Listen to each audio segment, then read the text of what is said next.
Natural heart और health care centre अब बगैर एंजियोप्लास्टी और बाईपास सर्जरी के दूर करे दिल के ब्लॉकेज। ईसीपी में 3 तरह से दिल में रक्त के प्रवाह को बढ़ाया जाता है। बदलती दिनचर्या और खान पान की अव्यवस्थित आदतों के कारण आजकल दिल के मरीजों की संख्या बढ़ती जा रही है। हार्ट में ब्लॉकेज होने के संबंधित समस्या आजकल आम होती जा रही है, जिसके लिए अक्सर दिल के मरीजों को बाईपास सर्जरी या एंजियोप्लास्टी करानी पड़ती है, जो काफी महंगी होती है। लेकिन इसके अलावा भी एक ऐसी थेरेपी है जिसके जरिए इस शारीरिक समस्या का निदान किया जा सकता है। ईसीपी, जिसका पूरा नाम है एनहेंस्ड एक्सटर्नल काउंटर पल्सेशन, आसान शब्दों में कहे तो ईसीपी एक तरह की दिल की फिजियोथेरेपी है। दरअसल ईसीपी थेरेपी में 3 तरह से दिल में रक्त के प्रवाह को बढ़ाया जाता है। कल्याण पश्चिम में स्टेशन रोड स्थित महालक्ष्मी होटल के पास Madhukar guest house ground floor में ये सेंटर संचालित किया गया है। कुछ सालों से इस ईसीपी थेरेपी से दिल के मरीजों का इलाज कर चुके डॉक्टर पीडी पाटिल के मुताबिक इस थेरेपी में सबसे पहले पंपिंग के जरिए पैरों के रक्त को विशेष कंप्यूटराइज सिस्टम के जरिए हार्ट तक पहुंचाया जाता है, जिससे दिल में कोलाइज सर्कुलेशन बढ़ जाता है। इसके अलावा शॉक वेव पद्धति व बॉटलिंग के जरिए भी ब्लॉकेज को कमजोर किया जाता है।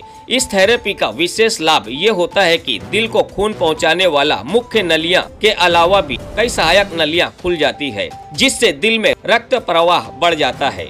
मरीज को इस थेरेपी में करीब 35 दिनों तक इलाज कराना होता है, जो एंजियोप्लास्टी या बाईपास सर्जरी की तुलना में काफी सस्ता होता है। ईसीपी किसे लेना है, जानिए डॉक्टर पीडी पाटिल की जुबानी। डॉक्टर पीडी पाटिल, ही जी मशीन आहे, हिचं नाव काय? ईसीपी मशीन आहे। ECP external counter pulsation. हिचा उपयोग काय होतो? ज्याचं बायपास झाली आहे, प्लास्टिक झाली किंवा त्याला प्लास्टिक करायची नाही, त्याचा फायदा त्याच्यावर कोलॅटरल सर्क्युलेशन वाढतं। म्हणजे हृदयाच्या इतर ज्या मृत रक्तवाहिन्या असतात त्या ओपन होतात आणि त्याच्याने कोलॅटरल सर्क्युलेशन पूर्ण हार्टला वाढतं। बायपास नंतर पण घेता येतं, प्लास्टिक नंतर घेता येतं। त्याचं इंजेक्शन फ्रॅक्शन कमी आहे, हार्टचं पंपिंग कमी आहे, त्याला चालताना दम लागतो, धाप लागते, त्याला डायबिटीस आहे, ब्लड प्रेशर आहे, त्याचं कोलेस्ट्रॉल वाढलं आहे, त्याला पण या मशिनीने फायदा होतो। कोलेस्ट्रॉल कमी होतं, त्याचं सिरम क्रिएटिनिन वाढलं आहे, किडनीचं फंक्शन बरोबर नाही, त्याला पण फायदा होतो। सेक्शुअल प्रॉब्लेम सॉल्व होतो। लकवामध्ये पण चालतं आहे मशीन, त्याला पॅरालाइज झालं आहे, हार्टली पॅरालाइज डिटेक्ट झाला आहे, त्याला पण या मशीनने फायदा होतो। आणि न्यूरोपॅथी, ज्याचं डायबिटीस आहे, त्याला सेन्सेशन कमी होतं, त्याच्याने पण त्याचा फायदा होतो। स्मरणशक्ती वाढते, असे बरेचसे फायदे याच्याने होतात। हे फक्त हार्टसाठी काम करतं असं नाही, तर पूर्ण बॉडीसाठी या मशीनचा आपल्याला फायदा होतो।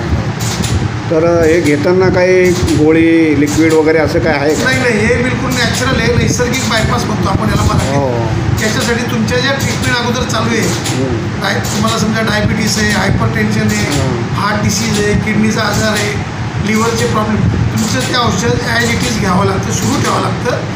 हे घेतल्यानंतर काही प्रमाणात औषधाचं प्रमाण कमी होतं। याचा फायदा गोरगरीब श्रीमंत सर्वांना घेता येतं। त्याचं हे म्हणजे आपण बायपासला 4-5 लाख रुपये खर्च करतो। बायपास केली म्हणजे आपण त्यातून सुटलो असं काही हे नाही। बायपास केली तरी बायपासच्या आजूबाजू ब्लॉक होऊ शकतो। प्लास्टिक केली तरी तो जो स्प्रिंग टाकतात प्लास्टिकसाठी म्हणून त्याच्या पाठीपुढे पण ब्लॉक होऊ शकतो। त्याच्यामुळे तो प्लास्टिक तो ब्लॉक रक्तपुरवठा कमी होतो। याच्याने काय आहे, याचं म्हणजे कोलॅटरल सर्क्युलेशन, इतर रक्तवाहिन्यातून हार्टला रक्तपुरवठा होतो। त्याच्याने ब्लॉक डिझॉल्व होत नाही, ब्लॉक असं नाही, ब्लॉकचं हे नाही, फक्त कोलॅटरल सर्क्युलेशन हे काम करतं। थोडक्यात म्हणजे तुमची प्रतिकार शक्ती वाढवते। याचं काही साईड इफेक्ट? साईड इफेक्ट काहीच नाही, साईड इफेक्ट 0। मग यांना गोरगरिबांना पण याचा उपयोग घेता येतो? हा कुठल्याही वर्गाला फायदा होऊ शकतो। आर्थिकदृष्ट्या खूप इकॉनॉमिकली खूप फायदेशीर आहे। हां, आणि याचं काय गोरगरिबांसाठी काही कन्सेशन ठेवलेलं आहे का आपण लोकांनी? एखादी आता पेशंट हे असतात, आता आजचं जे पेशंट आपल्याकडे आहे, तुम्ही आता व्हिडिओ शूटिंग केली, या काही आता इतर कामं करतात, त्यांना कोणी नाही, त्यांना आम्ही सांगितलं एवढे पैसे लागते, म्हणून मी एवढेच पैसे भरू शकते। तर आम्ही काही पेशंटला खरोखर त्यांची आर्थिक परिस्थिती आहे, त्यांना आम्ही कमी पैशात पण ही सर्व्हिस प्रोव्हाइड देतो। अजून तुमचे कुठे शाखा वगैरे आहे का? आमची एक शाखा दादरला आहे, भांडुपला आहे, नाशिकला आहे, आणि आता एक पाट्याला सुरू करतो। ERला. तिथं अशा किती मशिनरी बसवलेल्या आहेत प्रत्येक ठिकाणी एक मशीन आहे, जास्त मशीन नाही टाकू शकत आपण. एका मशीनवर दिवसातून 10 ते 12 पेशंट होऊ पेशंट शकतो. होऊ एक तास एका पेशंटला लागतो. वन आवर सेटिंग असते. थँक्यू.